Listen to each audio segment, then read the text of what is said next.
welcome to Wisdom from North. I'm Jannike, and today I'm visiting the Rainforest Foundation in Oslo, and I'm sitting here with Anders C. Krogh, who is working to protect the indigenous groups in the Amazons, and he's also the author of this amazing book. It's only in Norwegian, but it's translated to The Power of the Jaguar. And in this book, he tells about his journey to the Amazons, because he went down there in 1999 and he stayed and lived with an indigenous group that's called the Cat People for over a year. And this made a huge impression on him, how they faced threats and difficulties every day due to the destruction of the rainforest. And this interview is made in relation to Giving Tuesday, which is something new actually. It's on the 28th of November, where we can contribute a little bit extra to organizations that are doing amazing work. And we would love for you to support the Rainforest Foundation, and you can do so by clicking on the link below this video. All right. Hi, Anders. Thank you so much. Hello. It's we just did a Norwegian interview, so I'm a little bit confused about the languages. Hello. How are you doing? I'm fine, thank you. So we just, as I said, did a Norwegian interview, and we talked about your amazing trip down there. And so ever since you were young, you wanted to go down to the Amazons and live with an indigenous group. Can you tell us a little bit about the motivation for doing so? Mm-hmm. It's a motivation I've had almost my entire life, and it started very early, from before I can remember. But I do remember having a great fascination for nature, and for ecology. It kind of started there, and at one point I was introduced to indigenous peoples. I think it was through the books of my grandfather, and I read about indigenous peoples, how they lived in harmony with nature, and at that point I really didn't like how we treated nature. So I just completely fell in love with these peoples. This was then other groups of people that lived the way I wanted to live.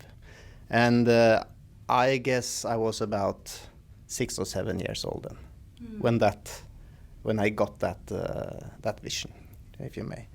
And since then, my goal has been to find the most isolated indigenous peoples in the world and get to know them and live with them. And you managed that. When you were 23 years old, you went down to Iquitos, it's called? Iquitos, with a one-way ticket, and you said goodbye to your family. I mean, what did your family say? To them, it was kind of natural. They had just been waiting for this, since it was a part of this was my identity. To do this, so I didn't see any great reactions really, but obviously they were worried. I mean, that something could happen, but they were really happy that I now managed to finally do my dream. So so I bought a one-way ticket and I flew to Iquitos, and I had this border area between Peru and Brazil as a target. And the reason for that was because that is probably the area in the world with the most uncontacted tribes. So I had read a little bit about one particular tribe there that had some contact with the outside world, called the Cat People, as you said, or Matses, as they call themselves. So my plan was to actually get to the Matses, perhaps live with them, or perhaps go even further in and manage to find an uncontacted tribe and live there, perhaps for the rest of my life. I mean, it is truly, honestly, that was my intention. I could move there and live there for the rest of my life. So how was your first meeting with the Cat People? It was kind of it was a mixture of excitement and a bit scary, because I really didn't know how they would react to our visit. The first thing we saw was this naked Indian woman, indigenous woman, bathing in the river, and she heard our boat, and when she looked up and saw us, she started screaming, like really, like fear screaming, and she shouted "Chota, Chota." And at that time, I didn't know what Chota means, but Chota in Matses, that means the other, like it's other people. It is what it means. That's what they call the loggers, for instance, and the other world, the people from the other world. So she ran up, and I kind of thought, okay, this is not starting well. This is not starting well. Is this okay? Am I doing the right thing here, really? So we went further up, and after a turn, we saw the entire village standing on the beach. And how many were there? Now, probably 100, 150, maybe, around there. And some had bows and arrows, so they were there, and they had this, these cat whiskers, and they had this tattoo in the face, and painted. So it was a beautiful sight, but still I didn't know what did they think about this. I had this colonel, this old colonel. He had worked as a jungle survival instructor in the Peruvian army for 40 years. And he had some operations in this area. He hadn't met this particular group before, but he had met other Matses. And he convinced me to bring plastic pearls from the city as a icebreaker. So and that worked. It worked. So he just stood there and showed them the plastic pearls and said, "Combo, combo," like we are friends. Why are they so fascinated with these pearls? I mean, I would assume that they do not want to get Western things and not want that. That is actually not correct. I mean, the indigenous peoples are very curious about the outside world, and they are very curious about these old and new things. I think that is something that lies within all humans. These new things that they are coming with. It's strange to them. It's exotic for them. We think that it's exotic with whiskers and tattoos in the face and bows and arrow, but they think it's extremely exotic with our stuff. And of course, they are amazed about it, like shotguns and motorboats and everything. It's to them, it's in the beginning, it's kind of magic for them that these things are possible.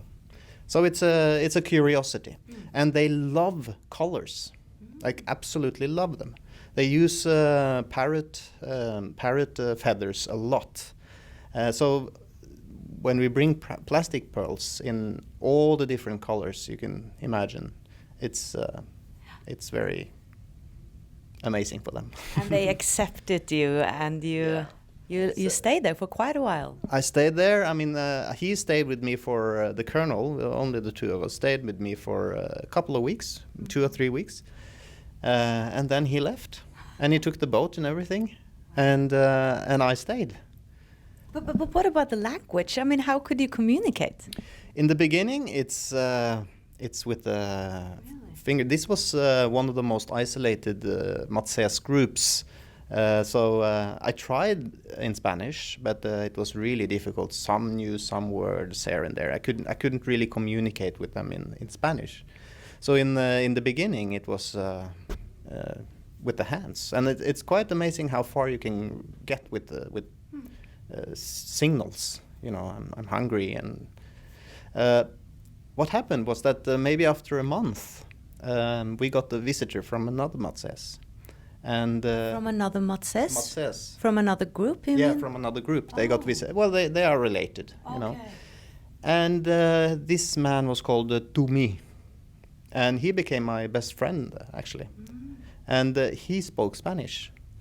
And his story is quite amazing, because he was captured as a child by the Matses. So his mother was working. His mother is Peruvian, and this was probably in the 60s. This happened. She was working in the field, and he had Tommy with him. He was a baby, and then this group of Matses came and surrounded her and captured her. Wow. and brought and took her and Tomé with them, and they have lived there since. So he was actually not Matsés. Right. He was a regular Peruvian, but I mean looked like a Matsés with the tattoos and everything. But so he learned Spanish from his mother, and the mother married with a Matsés man and got more kids there. But obviously it's a dramatic story. But that is that.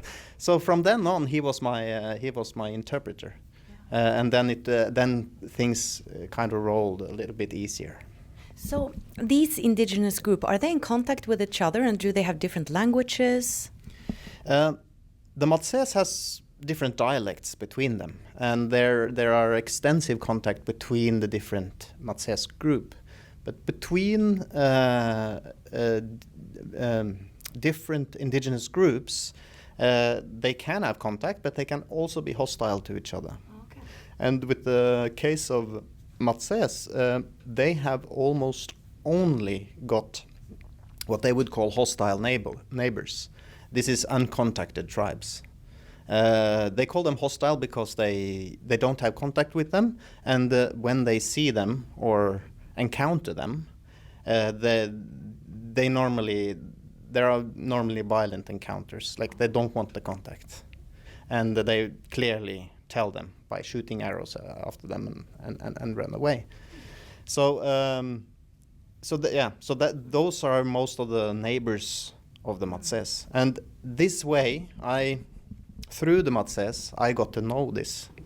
That there was this particular tribe that they called the long-haired tribe. Yeah, because you were very curious about going even deeper into the forest and find this even more isolated group, and you really spent a lot of time searching for them, and that's very exciting to read about this mysterious people in the woods. But you didn't quite. You wanted to end up with them, perhaps. I became obsessed by the thought, and it's true as you say. I mean, I spent probably 8 or 9 months searching for them, walking after them. Searching for their path and everything. Right, interpreting trails and everything. I mean, I didn't do that. The Matsés could do that. You'd have to be a Matsés to manage to see their little paths. So with the Matsés, Tomi and his brother, I searched for this group, these long-haired people that the Matsés talked a lot about. They call them Dimushpo. It means actually people of the forest. It's a bit strange because they are people of the forest as well. I mean, so I don't know exactly why they call them that, but that's what it means. But they're even more isolated, perhaps, than the Matsés? Yes, definitely. They are completely isolated. Right. This is actually at that time, this was a group of people that the world did not know exist. Wow. And it's quite amazing to think that we are now in 2017, and it is very probable that there are still many tribes in the Amazon and in this area in particular that we don't even know exist. Groups of people, civilizations, we do not know exist. We do not know they are even there. But we know there are that kind of people there. And they did not want to be found. They made that pretty clear to you. They made that pretty clear. And I searched for them for months, and it took months to even find any sign after them. So I kind of, in the end, I kind of thought, well, they don't exist, I thought. Matsés is just kind of inventing this, like a mythical people. So I almost gave up. But it was on the last expedition that lasted for a month and a half, I think, where we finally found the path. And in the end, we could follow the path. It became so big, I could even follow it myself. And we started to see footprints in the clay, and could see, little feet and big feet, all barefoot, of course, all walking the same direction. But you never saw them. What happened was that we closed up on them. Okay. We got closer and closer and closer. And one day, Tomi said, now they're just within a day's walk away. So what we did then was we kind of made a camp, and we walked carefully. We were completely naked. We didn't want to scare them. Like, we tried to scare them as little as possible. And actually, at this point, I could sense that the Matses was more scared than me. I just wanted to go there, But they were kind of, they were really scared about what would they do. So I actually walked first, and after maybe 3 or 4 hours, we saw the camp, and we could see smoke coming up from the camp. And then they started shouting. The Matses started shouting because they didn't want to surprise them. And we all started shouting while walking in. And when we got in there, we could sense there were no one there. But they had left this morning, so it was still warm in the fire. And I was there, and I stood there, and I had this one sensation. Said, no, it slipped again. And I sensed that I would never experience it. Like, this was the last chance. And I was crying, and I was just so emotional at that time. And emotional for many reasons, but imagine being in a camp put up by people no one knows exists. It's an incredible feeling, seeing what they have made, and it's just I don't know how to explain it, but it's just very emotional. And then I realized that I couldn't do this anymore. I was just a selfish man, actually, doing this. I didn't think about the well-being of the indigenous peoples I met. I thought about realizing myself. That was my drive. So luckily, I got that sensation and changed the course. Of course, I have to work to protect them. To protect the forest and to protect them. That must be my mission in life, not just to live with them and maybe run with them. It's just so amazing how people find their mission in life, and you went all the way to Amazons, and then this realization, that's really, really powerful, because it makes so much sense, It does. They didn't want to be found. They didn't, and they showed that with all the possible means. And if we had surprised them, they would have shot us, probably. And rightfully so, I would say. These are people that are, and I'd just like to underscore that it is much worse than what I thought. Like, the situation for indigenous peoples in the Amazon, it is much worse. Like, the abuses they face from the outside world are just horrendous. We're talking about massacres, mass rapes, burning alive, being slaves. These are things that they experience today, these kind of atrocities. And this can happen without the world even knowing it happens, because these are people that don't exist on paper. So this was much worse than what I thought. And that was, of course, also part of my realization that just thinking about myself here is just completely wrong. We're going to speak more about that, but first, another point that there's a huge reason for them not being contacted, because they are not I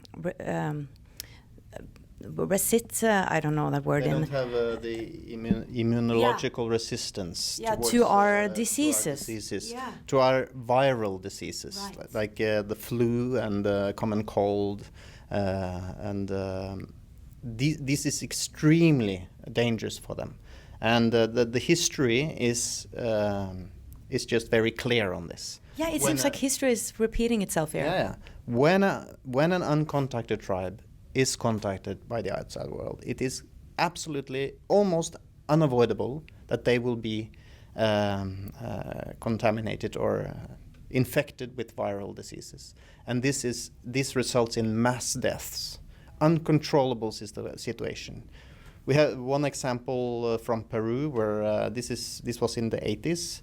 Nawa people was contacted by Shell and loggers. After just 2 months, 150 of them died from a flu.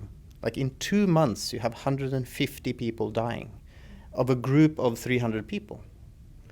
And even more people died the following year. And still today, they haven't recovered. They haven't got the same population as they had then. Like that, they haven't recovered their population still.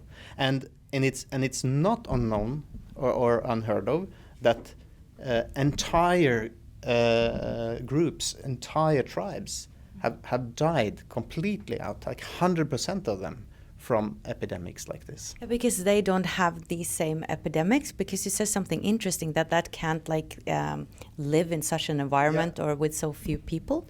It might be. I mean, I talked to a doctor that is an expert in tropical diseases, and he said that it might be that in the reason why they don't have these common viral diseases is because they can't survive. These viruses can't survive in such a small population that is living completely isolated from other populations. Like these viruses are dependent on contact between people, so that because they need a large population to be able to survive. Which means that they don't have viruses like the flu, like the cold, many of these common viruses that we have. And they have never then developed resistance, like natural resistance in their immunological system, which means that they are lethal to them. And you have made a huge impact with discovering, like you discovered this people, and that had an impact. Like you actually have managed now in your work to help them being protected. Can you tell us a little bit about what you have worked with and how you have helped them? So these long-haired people, like these months I spent looking for the long-haired people wasn't just in vain, fortunately. It was, I actually managed then to document, systematize documentation for their very existence. So before this, the long-haired people didn't really exist because no one knew they were there. And this is a crucial first step to be able to protect them. We must know about them. We must prove they exist. Otherwise, they are not juridical persons. They have no juridical protection if they don't exist, even though they do exist. So that's the first step. And this was the start of that. So with my documentation, I took that to the indigenous movement in Peru. And with that, they did actually make their own study as well, just to complement it, because this was from one man, they need to convince the government, they need really, really hardcore substantial evidence, not just from one man. Just out of curiosity, how do they do it? Do they go with helicopters? No. They go out walking. They go out. Like you did? Like I did, yeah. So, and they spend months on such research. And they do interviews with people that have been there. It can be interviews with illegal loggers, for instance, or other indigenous peoples that might have seen something. And their research, they concluded that after 6 months, was very clear that in this area there are at least 3 uncontacted tribes. At least, like that's the least. Perhaps many more, but it's enough with 3 to be able to protect this area. And then they estimated where they live, a huge area. It's it's 12,000 square kilometers. It's like just for these groups. And they move around, right? They move around, and they with the help from Rainforest Foundation. This was all with cooperation with us. I had started to work in Rainforest Foundation at that time. They formed a proposal for a protection reserve, and this reserve has still not been established, but it is in the very last stages now, and it has been recognized by the Minister of Culture in Peru as the existence of the isolated peoples here have been recognized now. So it's really should just be a matter of an administrative process now to get the reserve established. Does that help even to protect them from the mafia and everything that are really just doing what they want to do? So establishing the reserve is the first step. What we have done in other areas in Peru is that we have actually managed to establish reserve. We have completed the process, and the government does not want to kind of protect this in practice. So the indigenous peoples in Peru have, taken how do you say? They are doing it. Okay, so the government doesn't want to do it. We do it ourselves.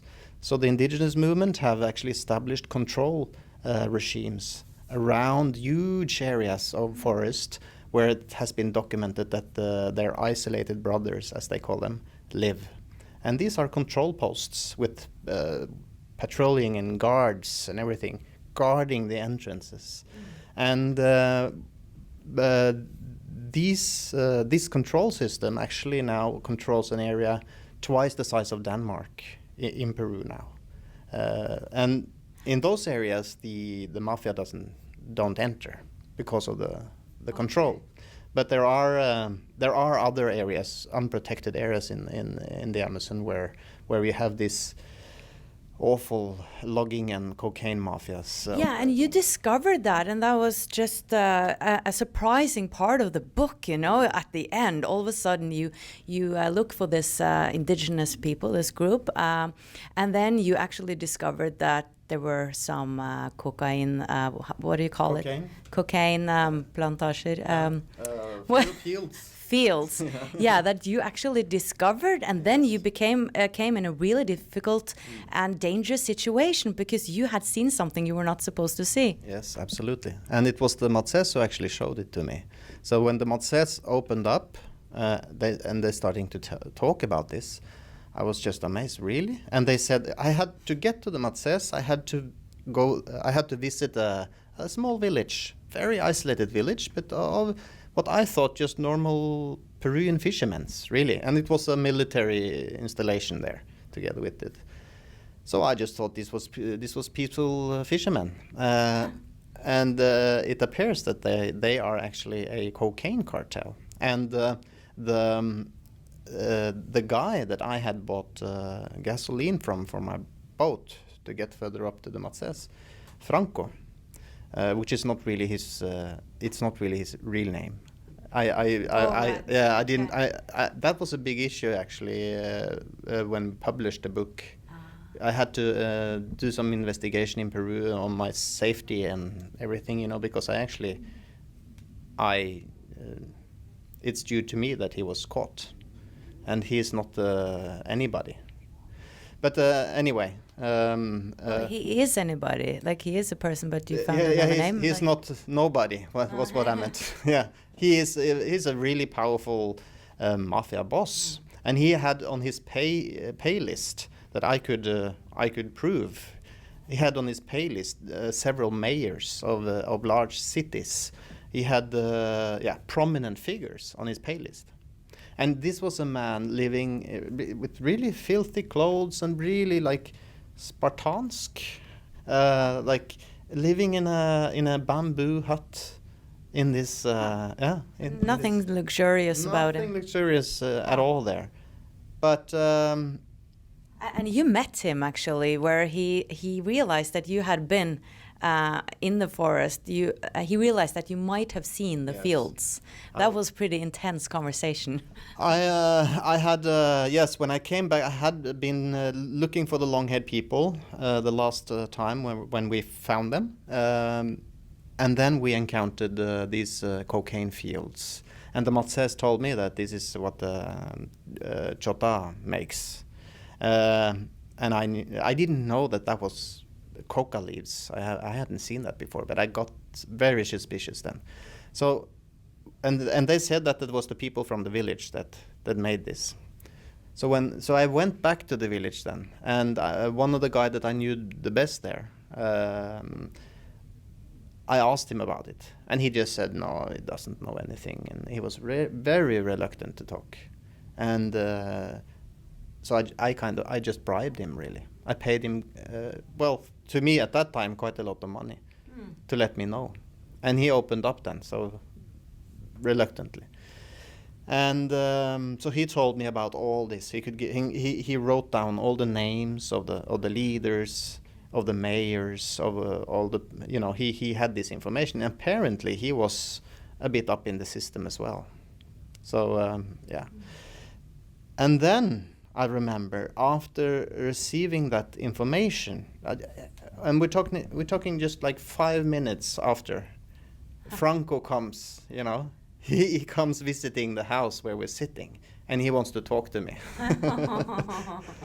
And he really didn't have anything to say.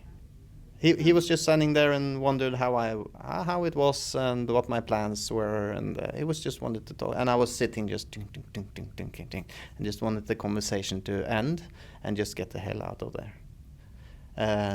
So fortunately, that was what happened. And I brought all this information because this cocaine cartel also did illegal logging. I documented also that, actually, because just a bit further down the river, and this friend of mine in the village told me, all the logging of the last months were all the logs were lying in the river.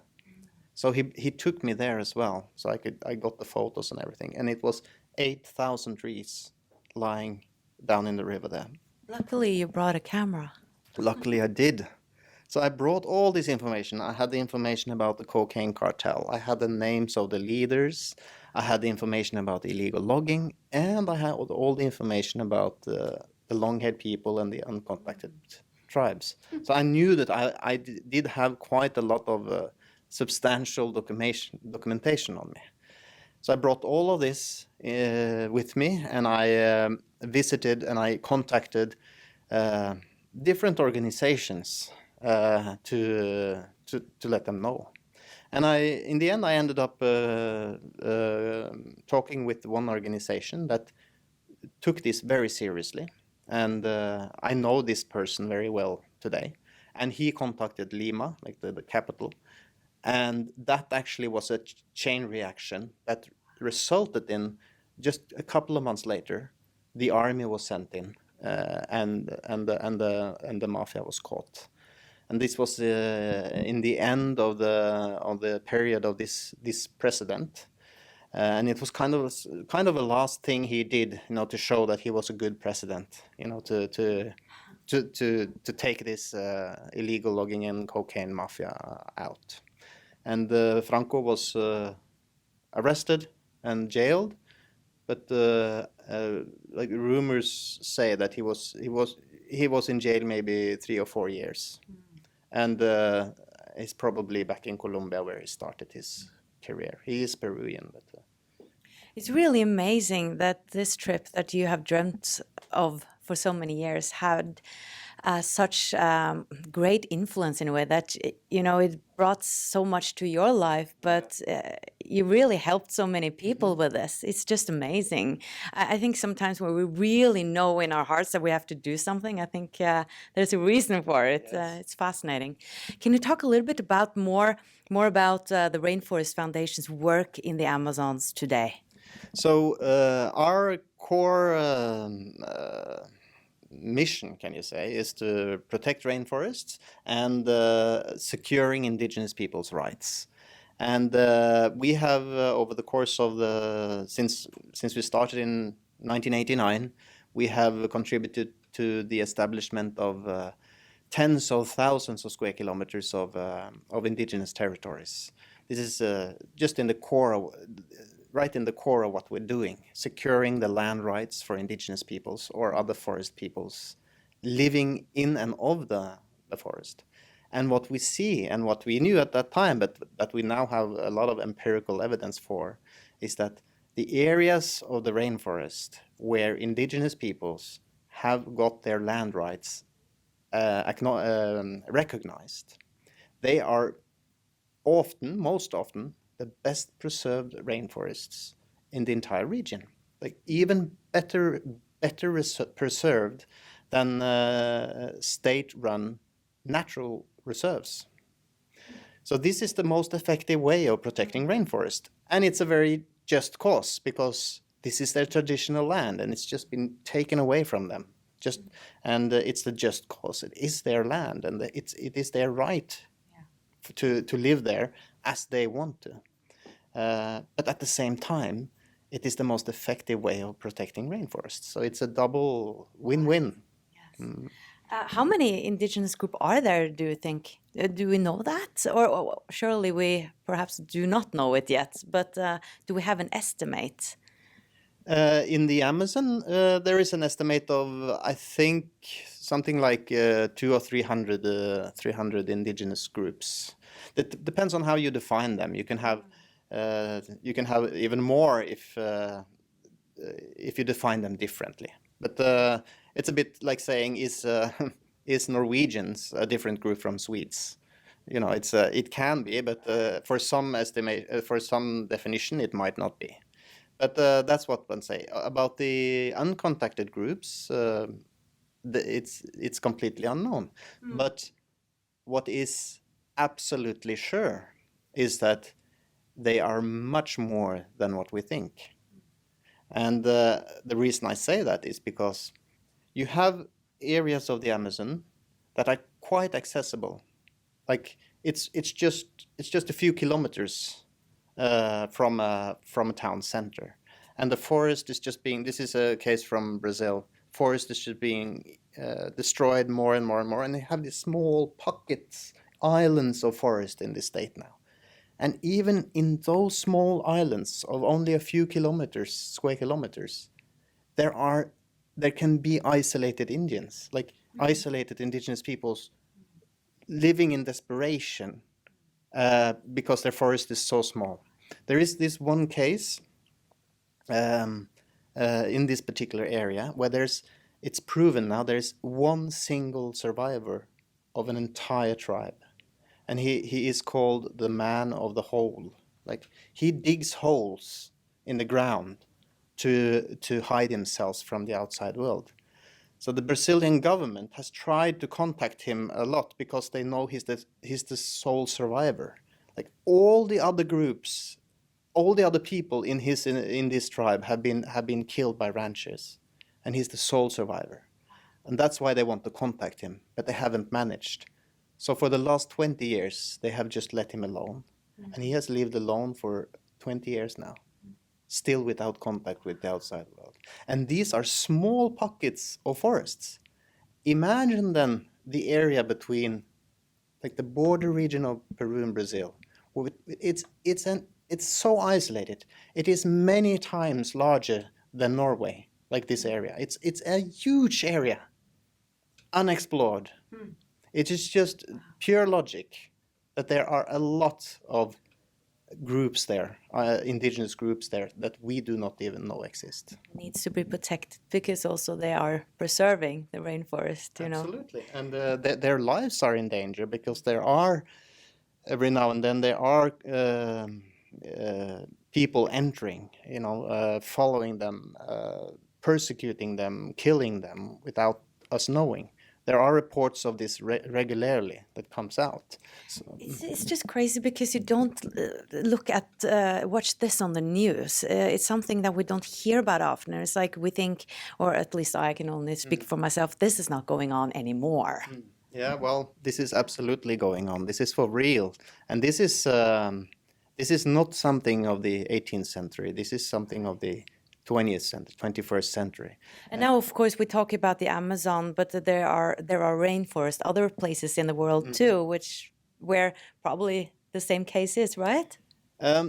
Yes, there are. Well, the case with the indigenous peoples living and preserving rainforest and preserving it well, that is the case all over. The specific case of uncontacted tribe is quite special for the Amazon, but you do actually have isolated tribes on one other rainforest area, and that is in the island of Papua New Guinea, on the western part. There are isolated tribes there as well, but apart from that, it's only in the Amazon rainforest, and the Amazon rainforest has by far the most isolated peoples. There are more isolated groups in the Amazon region than anywhere else in the world. Let's talk about other causes of the destruction of the rainforest, for instance, the meat industry. Can you talk a little bit about that? Yes, it's by far the main cause of deforestation, driver of deforestation in the Amazon. It represents 70% of the deforestation, meat production. Fortunately, in Norway, we do not do not have meat produced in the Amazon. So, but the meat consumption is mainly internal in Brazil, in Peru. So it's for the internal market. In Southeast Asia, it's the palm oil plantations that are the main driver of deforestation. And this is a product that is sold in Norway. And all around the world, or? And all around the world, and it's in almost all products. It's a cheap vegetative fat used in almost all products. It's not very healthy. So it's good not to eat it, and it destroys a lot of rainforest. How does it destroy? Yeah, because they're cutting down those trees that are essential. That is essential. Well, they are clearing the forest to plant palm oils, oil palms. I mean, this is a palm tree. Oh. Yeah, where they get the palm oil from. So it's called the green desert. So you convert like the most rich ecosystem that we have on the planet, millions of species, you convert that to a system of one species, the oil palm. So they cut down trees and plant other trees. Well, just one species of tree. So they cut down. Makes no sense. No, makes no sense at all. It doesn't. And this is, you have tremendous, the island of Sumatra that used to be completely covered with rainforest is now almost completely covered with palm oils and other crops. The same with Borneo. It was these are islands bigger than Norway, and unfortunately, to a great degree, the rainforest fight has been lost on these two islands. So there are almost no intact rainforest left in those two islands. Wow. Is that because of the governments there?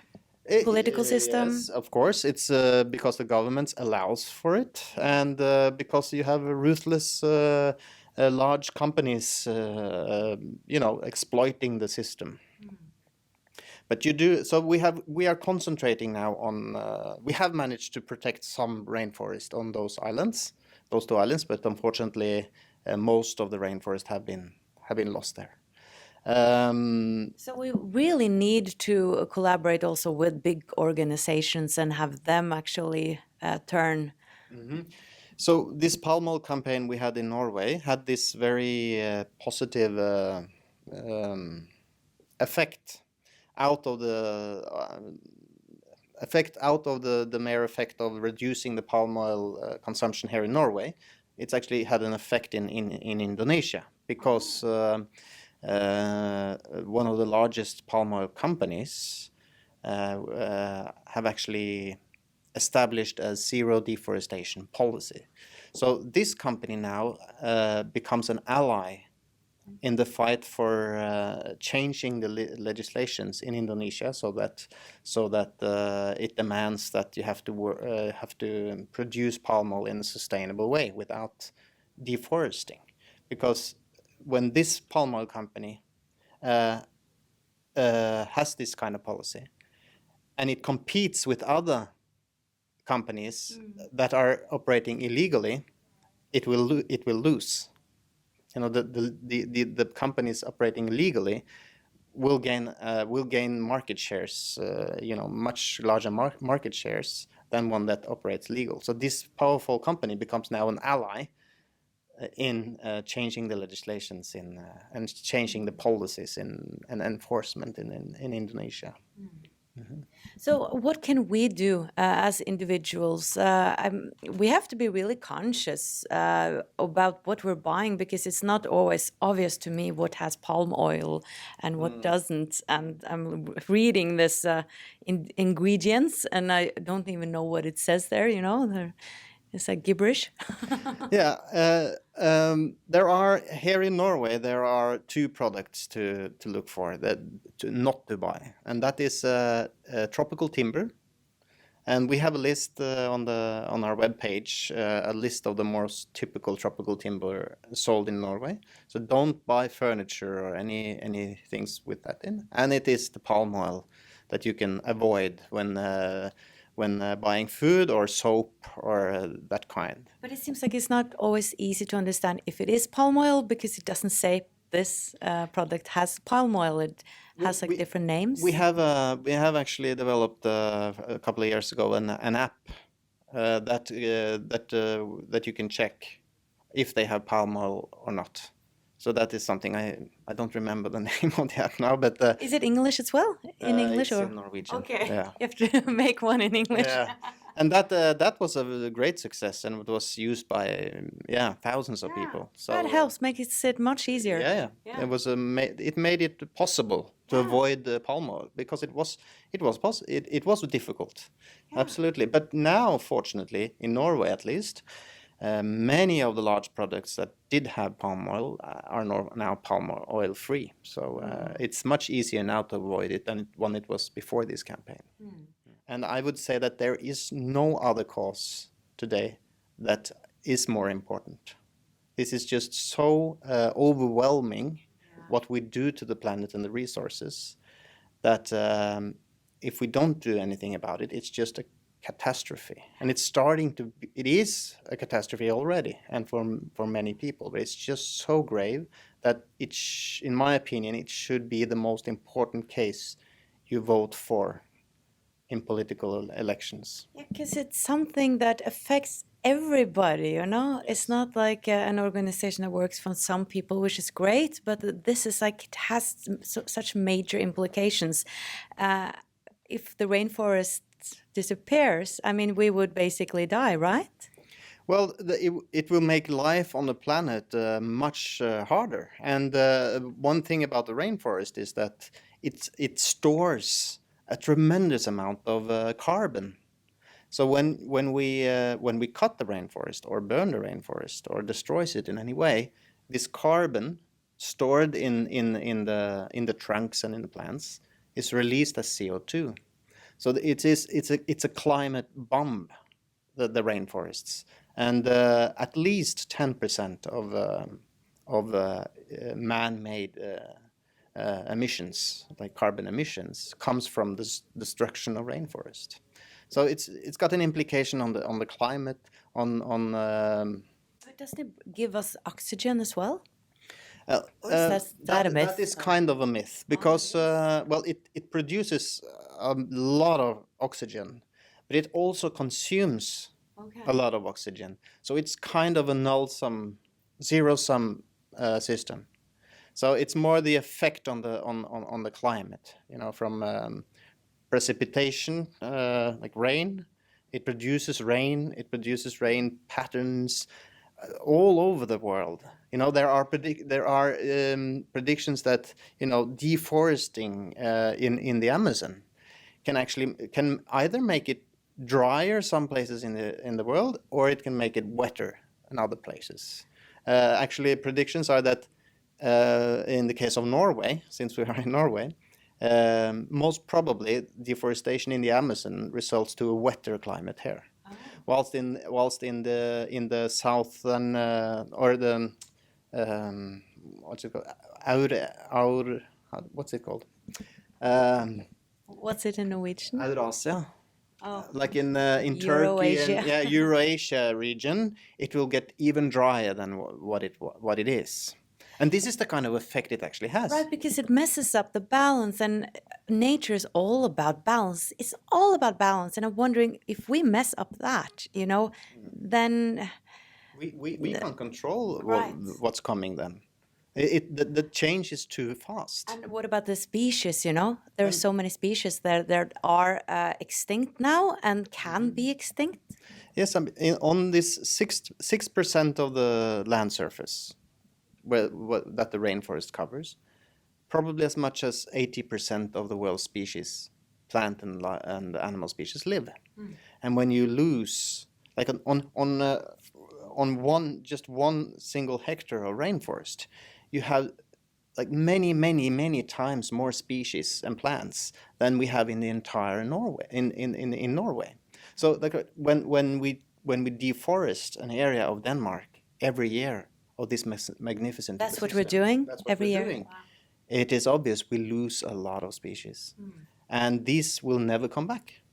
These And are we gone don't know forever. actually if we need them, you know, for the balance of the nature. Well, we need them for the balance of the nature. They are the ecosystem. Right. It's not possible to think about the Amazon as like the forest is one thing and the species are another thing. The forest and the species, they are the same. These species are the ones creating this ecosystem that gives us all these ecosystem services. Yeah.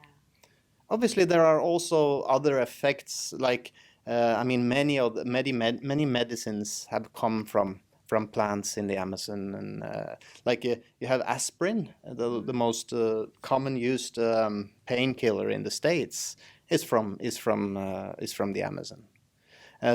And many other common medicines as well. So these are opportunities also that we are losing. But I would say that the absolute most important functions of the rainforest is the one about regulating the climate and rain, and that this is a marvelous area. It is the richest area of life we have on planet, and it's just a moral duty to protect it. It can't be right to just burn down the richest area of life on the planet. That it can't be right in itself. I believe we're all connected, so it will always come back to us. Yeah. If we do something over here, it will come back over here. I'm just a bit. I mean, it is important for humans, no doubt about it, and it's just so clear how important it is.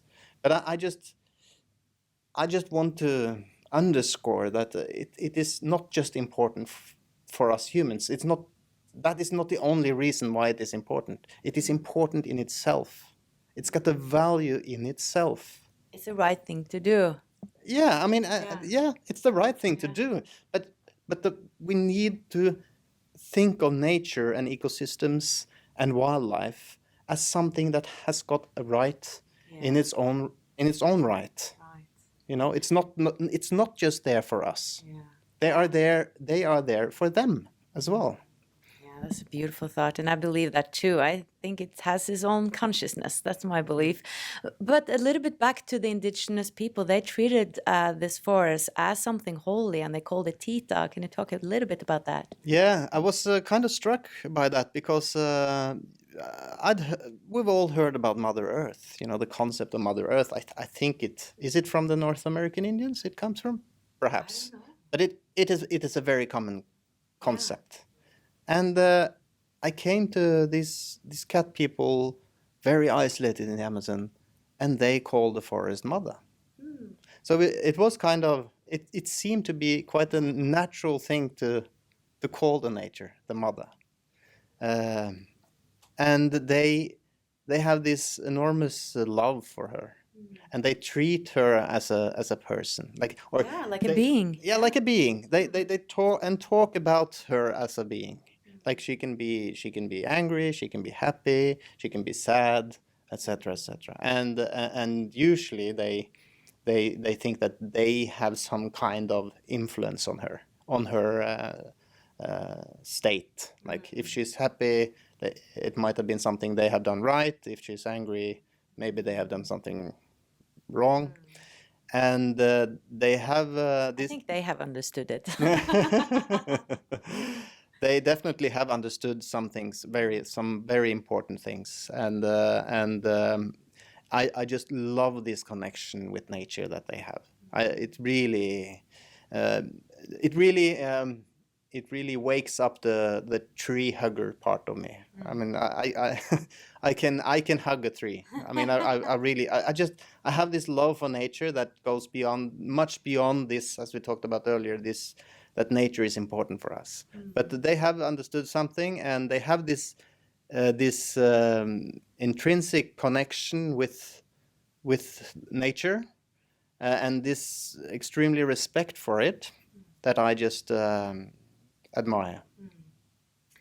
Last question. Did you ever see your friend in the Amazon again, the Matses that you stayed with? I have been back. Yeah, I was back 8 years later while working for the Rainforest Foundation. Unfortunately, Tumi, like my best friend there, he had died a few years later. He had gone on a hunting trip by himself, actually, all alone, and that's quite unusual. And he never returned. So, and I was just either he has died, or maybe he has, found the long-haired people and lived with them. It could be. I mean, he wasn't strange with the thought. I mean, he is a person that could have done that, but I don't know. Unfortunately, he might be dead. But we have this. We started this cooperation with the Matses because there were oil interests in this area. So the oil companies were coming, and they were trying to manipulate the Matses into allowing them to enter the land. And so we started to work with them to, like, the Matses were not organized at all. And to defend your rights, you need to be organized, and you need to know your rights, and you need to be you get the capacity, necessary capacity to withstand that tremendous pressure that you experience when an oil company wants to exploit your land. And we have managed to stop that oil company. So Amazing. That was a result actually achieved last year. So the last year, the oil company withdrew from the block. They had then tried for 8 years, to convince the Matses that they want to come here, and they tried to bribe them. They tried everything. And it appears that the block itself has been removed also by the government.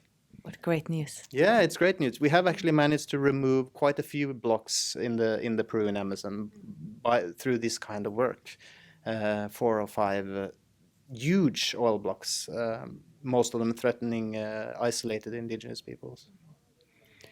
Thank you so much, Anders. I've learned so much today, and you're doing such amazing work. Is there anything you want to add I mean, there's so much to speak about here, but is something you really want to say? Ooh. Have you had the chance? Yeah. I just call for a great attention, a greater attention to this issue, and I just hope that people can. It's hard to get out of your day-to-day life cycle. I'm in it myself even, and of course it's very difficult in that kind of cycle to worry about such a big thing as climate change or forest destruction. But I just call for people to try to understand the case, read about it, and understand how important it is, and start to do small steps to change their behavior and for the better of this cause. Yeah. Thank you so much. Thank you. And thank you for watching, and you can support by clicking on the link below this video. Thank you so much for supporting the Rainforest Foundation, and thank you for watching. Bye-bye.